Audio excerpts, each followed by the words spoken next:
Assalamualaikum warahmatullahi wabarakatuh. Selamat datang di channel YouTube Elkut Smart Indonesia. Bapak Ibu guru hebat di seluruh Indonesia, pada kesempatan kali ini kita bertemu dalam keadaan dan suasana yang masih sangat sangat yang masih sangat ramai tentang open recruitment P3K guru tahun anggaran 2023. Bapak Ibu guru yang hebat, perkenalkan, saya adalah Yunido Saputro, di mana pada kesempatan ini kita akan melakukan pembahasan lengkap soal SJT P3K Guru. Apa sih SJT itu?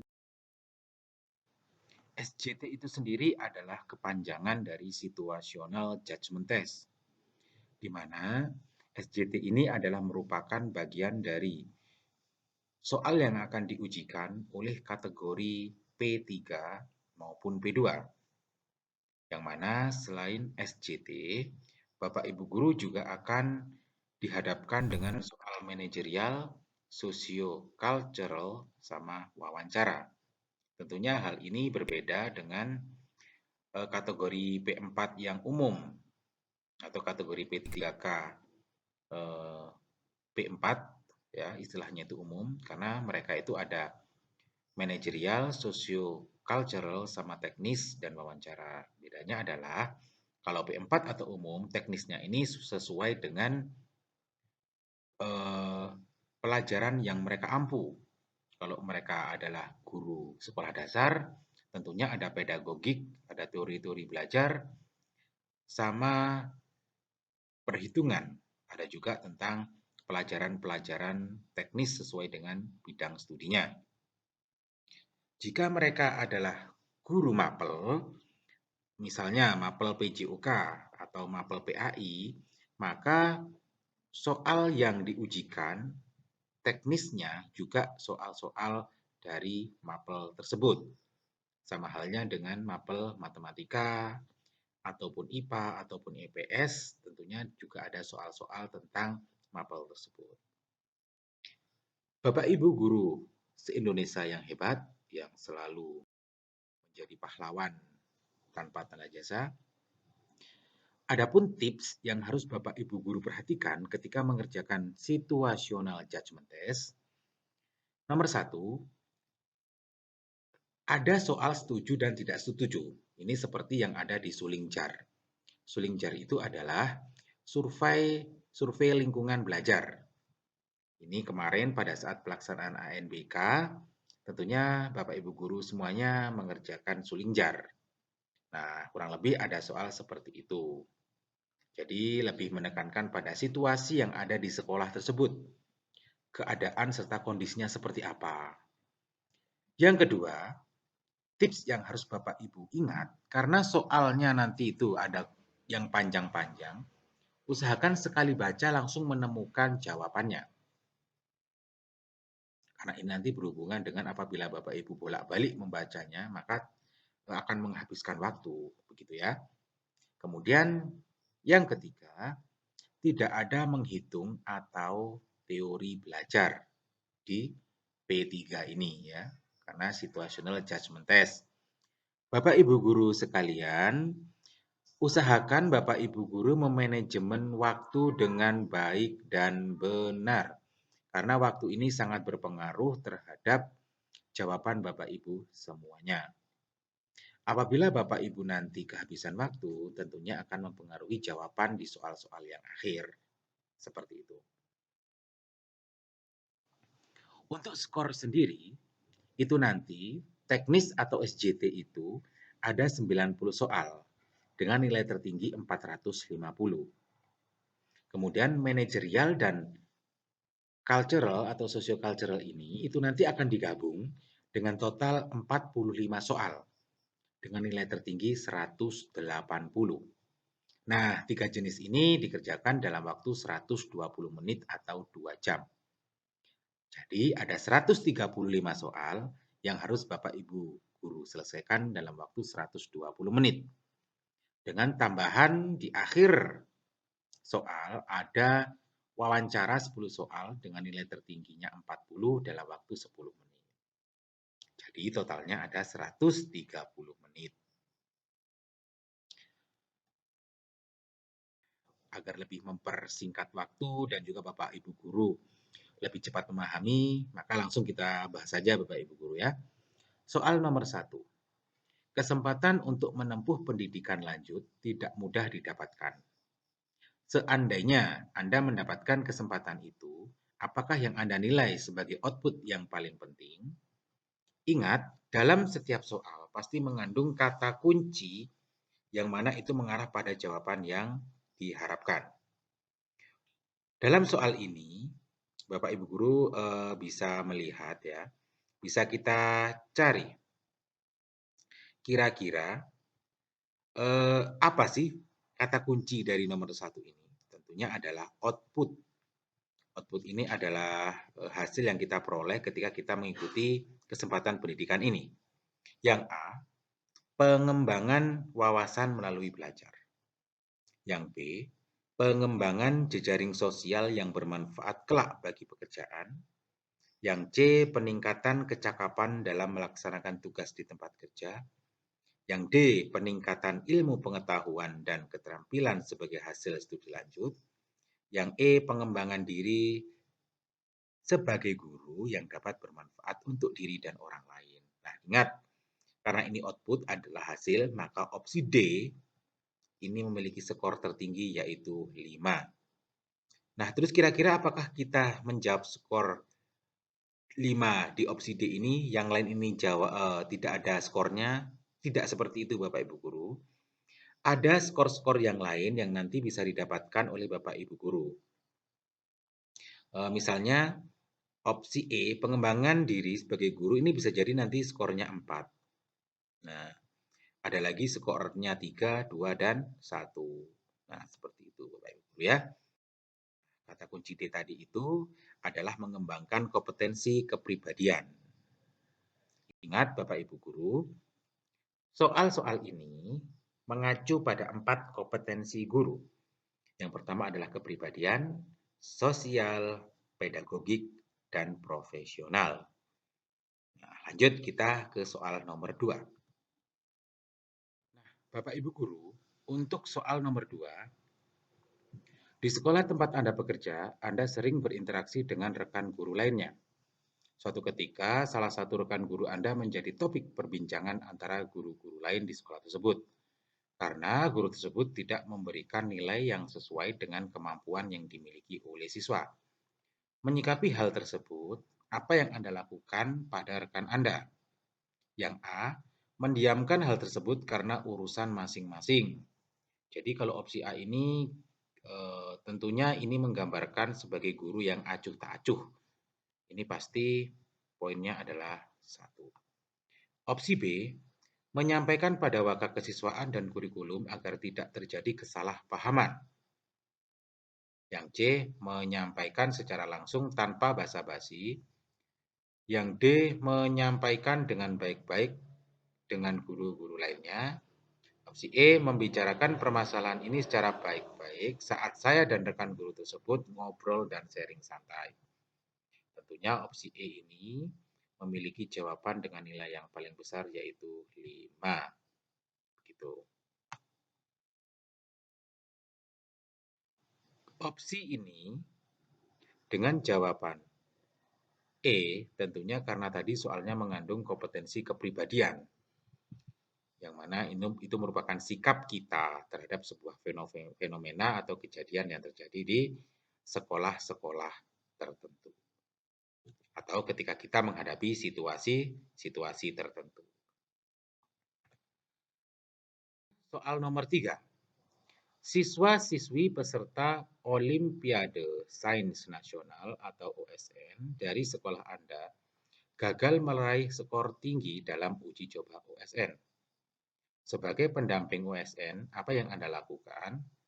Opsi A, saya merencanakan menyiapkan dan menyelenggarakan latihan lebih intensif bagi peserta didik untuk mengikuti OSN pada waktu berikutnya. Tentu jawaban ini memiliki nilai yang sangat tinggi Bapak Ibu ya, karena ini berkenaan dengan cara seseorang ketika dihadapkan pada situasi kegagalan. Yang B, saya meminta para peserta OSN membentuk kelompok belajar materi OSN agar penguasaannya meningkat. Yang C, saya meminta alumni OSN untuk mengajari peserta tentang cara menjawab soal OSN. Yang D, saya mendorong para peserta OSN mengikuti tambahan pengayaan materi Olimpiade dari guru kelas. Yang E, saya mengarahkan orang tua peserta OSN untuk lebih memotivasi anak mereka agar lebih giat belajar dalam persiapan OSN. Nah, sebenarnya kalau kita lihat sekilas, opsi A sampai E ini kayak seolah-olah jawabannya betul semua. Tapi sekali lagi, bahwasanya dalam mengerjakan soal, kita harus mengacu pada 4 kompetensi guru yang tadi sudah saya jelaskan. Opsi A inilah yang tentunya merupakan sikap kita secara pribadi dalam menangani atau menyikapi sebuah kegagalan. Itu sikap kepribadian kita di sini sangat dituntut untuk menunjukkan etos kerja, tanggung jawab yang tinggi, rasa bangga menjadi guru, dan rasa percaya diri.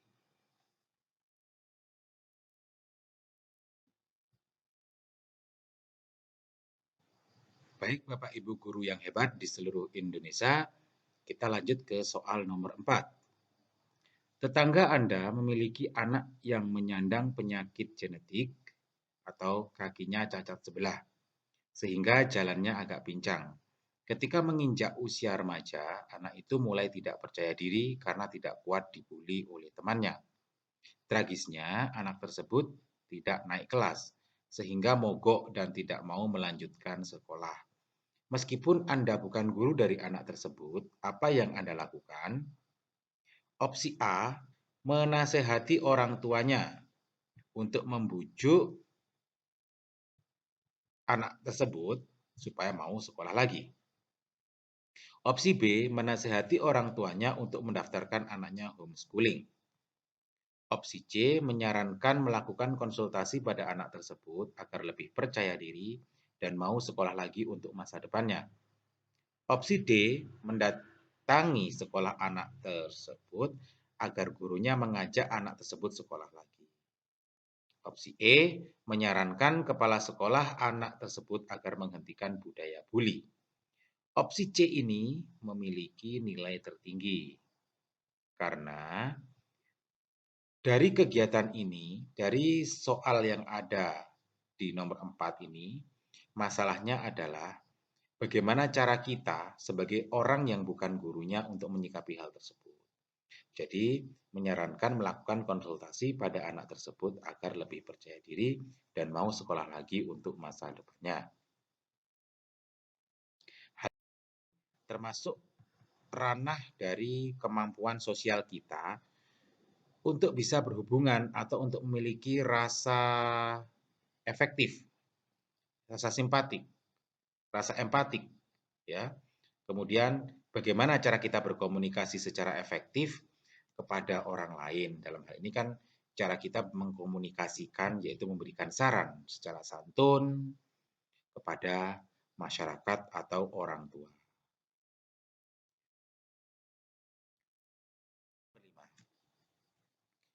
Seringkali dalam kerja tim, kelompok memilih pandangan yang bertentangan dengan pendapat Anda.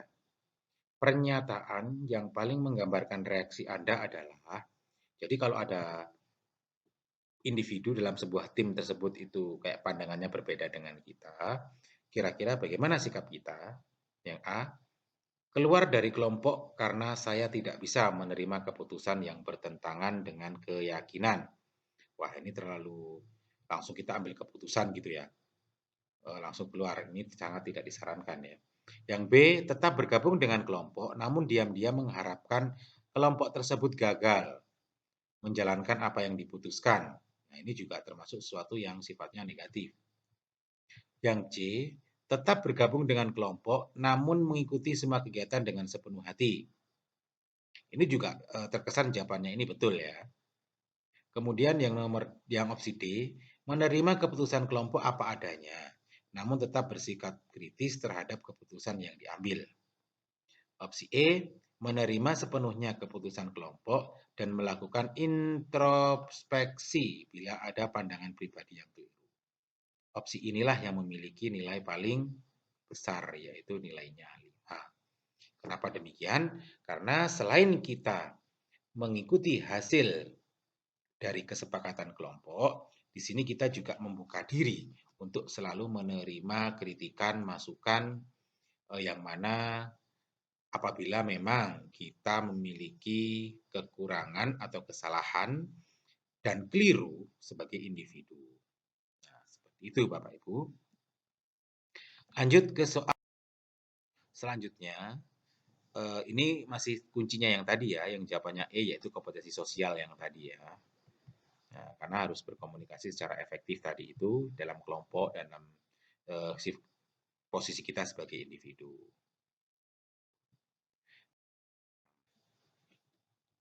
Di sekolah tempat Anda mengajar, terdapat kejadian tindakan asusila yang terjadi di sekolah dan dilakukan antara guru dan siswa. Sebagai guru di tempat tersebut, apa yang perlu Anda lakukan? Ingat, kejadian asusila ini atau tindakan asusila ini merupakan sebuah kejadian yang sangat fatal.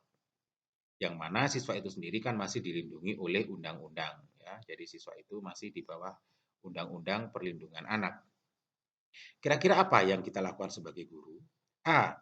Membahas bersama pihak internal sekolah dan segera menemukan solusinya. B. Mendiskusikan peristiwa tersebut dengan melibatkan pihak-pihak yang berkepentingan. Yang C. Memanggil guru dan siswa yang bertindak asusila disertai pemberian nasihat. Yang D. Memberitahukan kejadian tersebut kepada pihak-pihak yang berkepentingan agar mendapat bantuan. Yang E.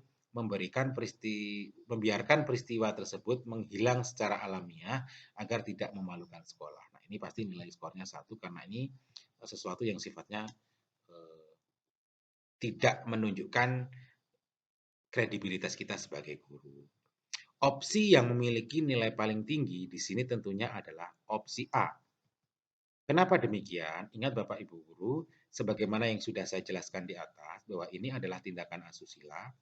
Ini juga melibatkan antara guru dan siswa. Ini tentunya adalah jenis pelanggaran hukum. Opsi A, membahas bersama pihak internal terlebih dahulu, baru kemudian segera menemukan solusinya. Ini artinya apa?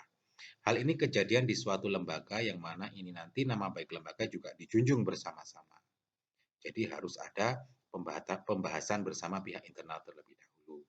Apakah nanti keputusannya itu dibawa ke jalur hukum, ataukah nanti harus ada perlindungan bagi korban, dan lain sebagainya, itu nanti juga menjadi bahasan ketika pihak internal sekolah ini mencari solusi. Nah, itu menunjukkan kemampuan sosial kita. Gimana cara kita dalam menyikapi sebuah fenomena atau pelanggaran hukum yang terjadi di sebuah sekolah.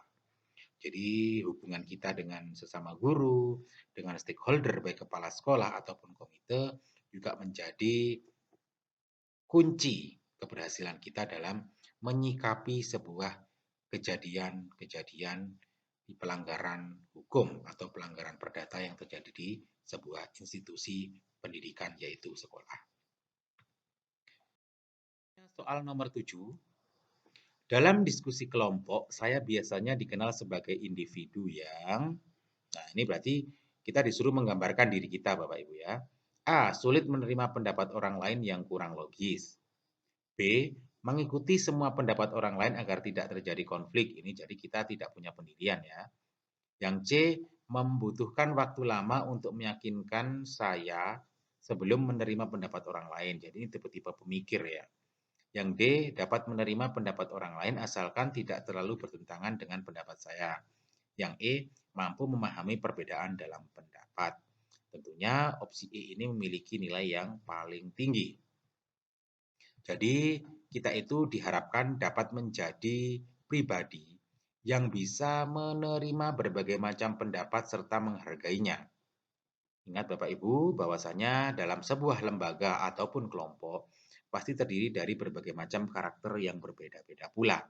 Sehingga di sini kita dituntut untuk bisa memberikan andil atau memberikan sumbangsih yang mana kita bisa mampu atau memahami perbedaan dalam sebuah pendapat. Gambaran sesuai dengan kompetensi kepribadian seorang guru yang mana dapat menampilkan diri sebagai pribadi yang mantap, stabil, dewasa, arif, dan berwibawa. Ibu, kita lanjut ke soal nomor 8. Nah, di sini ada soal yang contohnya itu berbentuk narasi yang panjang. Jawabannya panjang-panjang Bapak Ibu ya. Pada acara tirakatan untuk memperingati Hari Kemerdekaan. Jadi ini fokusnya adalah tirakatannya Hari Kemerdekaan. Anda menjadi narasumber di sebuah forum tirakatan warga. Nah, kita berperan sebagai narasumber. Jika Anda diberi kebebasan untuk memilih tema yang diuraikan pada acara tersebut, maka Anda akan memilih tema apa? Ingat, harus sesuai dengan soal. Artinya apa? Tema di sini, opsi A, B, C, D, E ini harus mewakili yang pertama Hari Kemerdekaan ini ya. Dan kira-kira karena ini target sasarannya adalah warga, maka ya harus sesuai dengan kemerdekaan ini memberikan manfaat kepada warga tersebut. Apa kira-kira? Yang A, menengok sejarah perjuangan pahlawan kemerdekaan dengan alasan untuk memberikan pencerahan kepada warga agar menghargai para pahlawan kemerdekaan.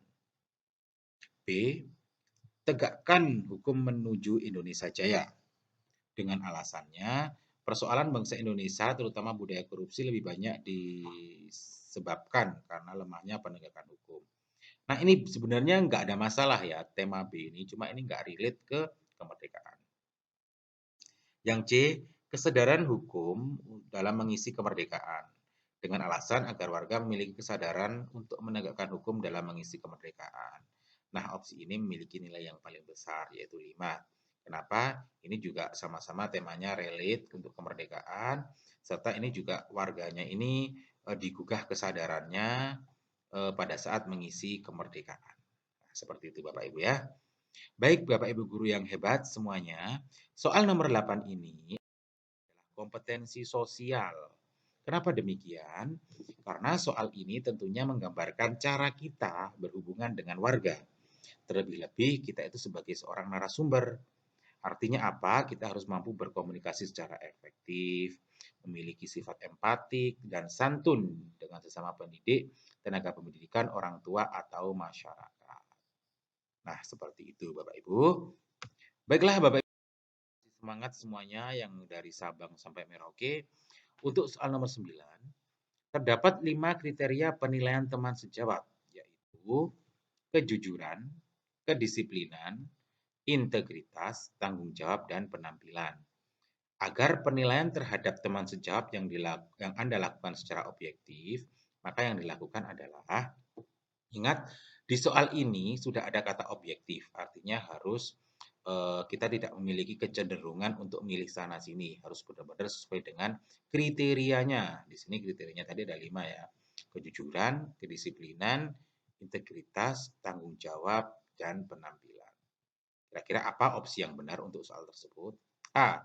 Setiap aspek dinilai dulu untuk semua teman. Misalnya aspek kejujuran dinilai dulu untuk semua teman, baru aspek kedisiplinan dan seterusnya. Jadi ini membalik Bapak Ibu ya. Jadi dia itu membalik kriterianya terlebih dahulu. Yang B meranking aspek kejujurannya dari ranking pertama sampai terakhir. Yang C menilai satu persatu teman sejawat dengan 5 kriterianya. Nah, ini sudah sesuai dengan soal ya. Ini pasti nilainya nanti adalah 5. Yang terakhir, mendiskusikan dengan teman lain agar hasil penilaian tidak tendensius dan dapat dipertanggungjawabkan. Tapi ini opsi D ini tentunya tidak objektif. Kenapa? Karena kita pasti ada pengaruh dari teman lain tersebut. Nah, dari soal nomor 9 ini, itu sebenarnya diuji untuk hubungan sosial kita itu seperti apa. Karena ini ranahnya adalah kompetensi sosial. Bapak Ibu, itu tadi adalah pembahasan tentang SJT. Berikut contoh-contoh soalnya. Semoga memberikan manfaat bagi Bapak Ibu guru dan semoga nanti yang ujian dapat diberikan kemudahan serta hasil yang maksimal. Serta tidak lupa saya sampaikan Saya ulangi lagi bahwa manajemen waktu sangat penting dalam pengerjaan soal SJT tersebut. Oleh karena itu, usahakan Bapak Ibu benar-benar berusaha memahami soal tersebut sekali baca. Karena yang terjadi adalah biar tidak adanya pemborosan waktu sehingga soal-soal terakhir akan dijawab dengan tidak benar karena Bapak Ibu guru merasa tergesa-gesa. Selain itu, endurance atau daya tahan Bapak Ibu guru itu dalam mengerjakan soal harus benar-benar terjaga. Bisa saja nanti soal 1 sampai 25 Bapak Ibu guru masih semangat. Kemudian 26 sampai 50 sudah agak lemas itu rasa-rasanya. Kemudian 27 sampai seterusnya Bapak Ibu guru sudah kayak males membaca. Nanti harus dihindari karena nanti bisa berakibat. Baik Bapak Ibu guru semuanya, itu tadi pembahasan singkat kita dari Elkut Smart Indonesia. Jangan lupa di-like, di-komen, di-subscribe, dan di-share agar ini nanti bisa saling memberikan manfaat di guru-guru Indonesia. Jayalah guru Indonesia. Akhir kata, wassalamualaikum warahmatullahi wabarakatuh.